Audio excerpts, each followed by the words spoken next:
नमस्कार दोस्तों, आप सभी का स्वागत है हमारे YouTube चैनल कैप्स पोजिशन पर। और आज हम लेकर आए हैं हिंदी का अंग्रेजीकरण।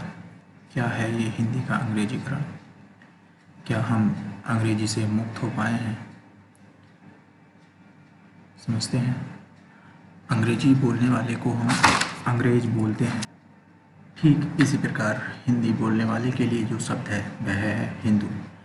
हिंदू धर्म आधारित नहीं है, यह भाषा आधारित शब्द है, क्योंकि धर्म सनातन है। जैसे कि अंग्रेज़ों का धर्म क्रिश्चियन या कोई और हो सकता है। ठीक इसी प्रकार है एक शब्द जमी। जमी शब्द फारसी का शब्द है। इस जमी शब्द में नाद को जोड़कर जमीन शब्द बनाया गया है, जिसको हिंदी भाषा में आगत शब्दों की श्रेणी में रखा गया है। जबकि क्षेत्र शब्द हिंदी का तत्सम शब्द है और खेत शब्द क्षेत्र शब्द का तद्भव शब्द है।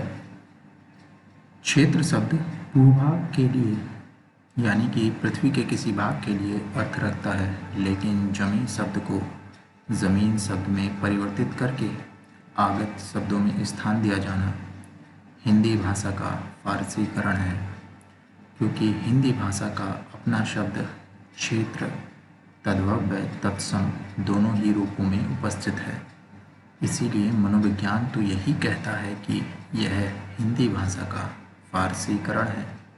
भारतेंदु हरिश्चंद्र ने कहा था, भारत दुर्दशा देखी न जाए, लेकिन मैं कैप्स अपोजिशन कहता हूँ कि हिंदी भाषा कर दी पराई। मित्रों, स्कूल हिंदी की दृष्टि से गलत है, यह वर्तनी की दृष्टि से गलत है। देखते हैं क्यों।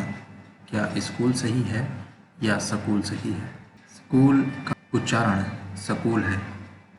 स्कूल पर हिंदी की मोहर स्कूल के रूप में लगाई गई है, जबकि विद्यालय हिंदी का तत्सम शब्द है।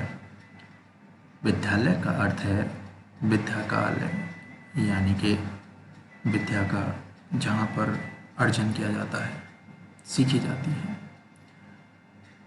स्कूल को स्कूल के रूप में मान्यता देना यह हिंदी का अंग्रेजीकरण नीति के अंतर्गत किया गया परिवर्तन है। इसी को हम हिंदी का अंग्रेजीकरण कहते हैं। यह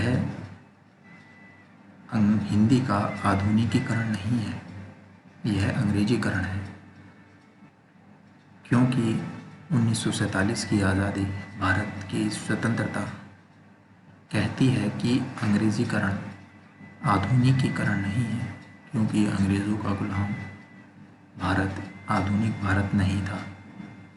मतलब यह हुआ कि पाश्चात्यकरण आधुनिकीकरण नहीं है, यह भाषा को अशुद्धता की तरफ ले जा रहा है।